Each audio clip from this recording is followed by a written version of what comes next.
Okay, good day ulit students and engineers. So let us answer another problem in DC motor. So what is the question dito para magkaroon agad tayo ng idea, no? Kung ano bang formula or topic yung dapat nating i-prepare. So for letter A, we are going to find the torque developed in the armature. And then for letter B, we will be finding the output of the motor. So dalawa yung topics natin dito, yung torque and syempre yung power flow natin sa motor. Okay, let us now draw our figure no habang binabasa natin yung problem. A DC series motor. So let us prepare ngayon no ang motor natin. So syempre 'di ba kapag series ang DC motor natin, isang square lang 'yon. Kasi series connection, 'di ba? Ganito lang din naman tayo gumagawa ng isang series circuit. Sabi dito, it takes 40 amperes at 220 volts. So eto, ilagay natin sa part na to yung source voltage or yung input voltage ng ating motor. So we have the VS here na 220 volts. And from this source daw, no, dito daw nanggagaling yung source current din naman syempre na 40 amperes. So sa lahat ng resistor na mailalagay natin mamaya dito sa ating circuit, 40 amperes ang lahat ng kuryente na dumadaloy sa kanila kasi nga series connection. Next, nagra-run daw yan at 800 RPM. So, hindi naman natin mailalagay sa circuit yung speed, so ilista natin dito. We have the value of N, our speed na 800 RPM. So there are two resistances na babanggitin pala ngayon, no? If the armature and the field resistances are 0.2 and 0.1 ohm respectively, so lagay muna natin dito. Let's say this is our series field and dito tayo sa armature branch. So dito yung armature part natin. Kaya meron tayong R ni armature dito. So binanggit yun, no? Respectively, the armature resistance is 0.2 ohm and the series field resistance is 0.1 ohm. And the iron and friction losses amounts to 0.5 kilowatts. So maglagay tayo dito ng power loss. But take note, ang power loss na binanggit kasi we have different power losses, di ba? So, pakisulat natin no, that the power loss na binanggit is the iron and the friction loss, which is 0.5 kilowatts or sabihin na lang natin 500 watts. Medyo maliit lang naman kasi. So for letter A, find the torque developed in the armature. And then for letter B, what will be the output? So syempre para makumpleto natin ang circuit or ang diagram ng ating DC motor, series DC motor, let us put here the EBAC. No. So let us now proceed for our question letter A. What is the torque developed in the armature? So, di ba engineers and students, siguro alam ninyo yung formula na, sulat muna natin, no? Solving for the torque that is J, poles, flux, IA, di ba? Itong tatlo pa lang na to, imposible na nating magamit, no? X pala dapat. So, imposible na nating masolve yung torque kasi we do not have the value of the Z, the number of poles, and the number of flux. So, wag na yun, no?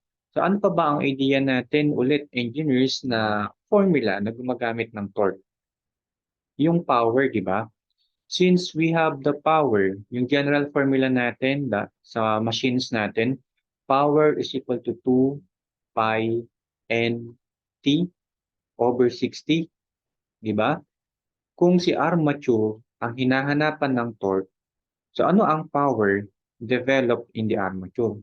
And sana alam natin, hindi natin nakakalimutan na kapag developed in the armature, the power is the product of the armature current and the EBAC. Ngayon, let us check, can we now solve for the torque? Lagyan natin ng check yung mga quantities. We have the value of N, 800. So this is the question of the problem, what is the torque? So dapat meron tong dalawang nasa kaliwa. We have the armature current. Kasi sabi natin, since series connection lang naman ito, lahat yan 40 amperes ang kuryente. Field current, armature current, so 40 lang din yun. And then ito ang nawawala pa, si EB. And siguro naman engineers no and students, hindi naman tayo nagwo-worry sa DC machines natin kapag si EB ang nawawala. Kasi 'di ba, ang ginagawa lang naman natin, we are applying the KVL so with our loop. So this will be our loop. No, in our loop, mag-start tayo kay VS. So motor ang direction natin na kaya nag-start tayo kay VS kasi DC motor ang topic natin. I-minus natin ngayon yung IR. Since isang kuryente lang naman ng involved which is the IA or yung 40 amperes, sabihin na lang natin IA, ilagay na natin dito lahat ng resistances na madadaanan niya. Kasi nga, series connection. So, nadaanan niya si series field and the armature resistance. And then finally, minusing the EBAC. So, this will sum to 0. So, that is our KVL. Diba? So, therefore, so, siguro gawin na natin yung KVL natin sa ilalim na part. So, dito. So, the VS is 220. I-minus natin yung IA, 40. The series field resistance is 0.1 and the armature resistance is 0.2. Then minus the EBAC. Since EBAC na lang or EB yung nawawala sa ating equation, we can now solve for the EB. No? 220, lipat lang natin si EB na may iwan sa kaliwa yung 220 minus 40 times 0.1 plus 0.2. So this is the EB, 208 volts. And now, since we have the EB, we can now go back to our original formula, which is the EBIA equals 2 pi NT over 60. So let us substitute the EB. So ito na ang ginagamit natin, no? Bumalik na tayo dito kasi nakuha na natin itong nawawalang EB para makuha natin yung torque. So the EB is 208. The armature current is 40. This is equal to 2 pi. The speed is given, ito, 800. And ang unknown na lang natin is the torque in the armature. So, ito na yung magiging answer natin, torque in the armature. So, let us cross-multiply 208 times 40, mako-cross-multiply si 60. And then after that, i-divide natin lahat ng katabi ni torque, si 2 pi at saka yung 800. So, the answer here is 91.31, 99.31 Newton meter. Ito ang unang key answer natin, 99.3 Newton meter. So let us answer agad, no? What is the letter B? Output. So for the letter B question, what is the output power? So involved dito yung power flow. So dapat alam natin na ganito ang flow of power kapag motor. Diba mag-uumpisa sa input power. And then, ang unang mababawas sa input power ngayon is the copper losses. Magbabaliktad na sa generator, no?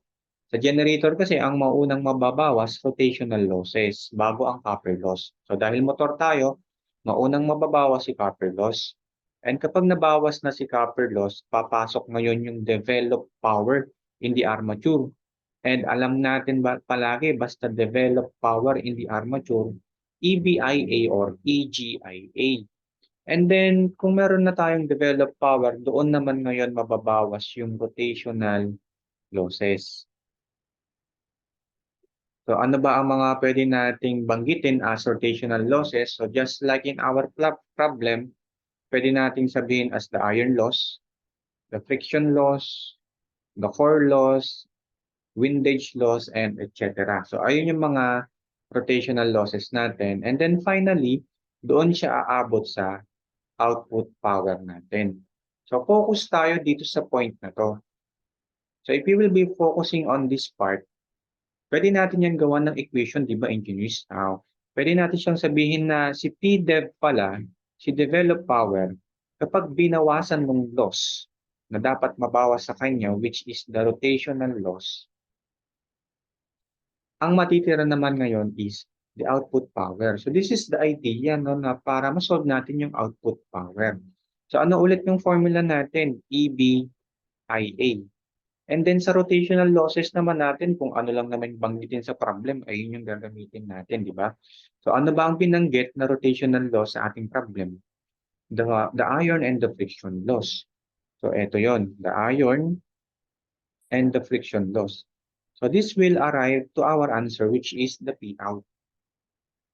Let us now substitute. So ang nakuha natin kanina na EB is 208 volts. Ito, sa taas, 208 volts. And then the armature current, syempre kung ano yung given na current sa ating series circuit. Basta nga kasi series circuit, iisang kuryente lang yun. That is 40 amperes. And then i-minus lang natin ang binigay na 500 watts. No? So, ito ang answer natin, 208 times 40 minus 500. 7820. So, ang output power natin is 7820 watts. Or I think nakakilo ang key answer natin, 7.82 kilowatts. So our this ends our problem. Diba? 99.31 yung answer natin, tsaka 7.82. Ang nasa key answer natin, 99.3 and 7.82.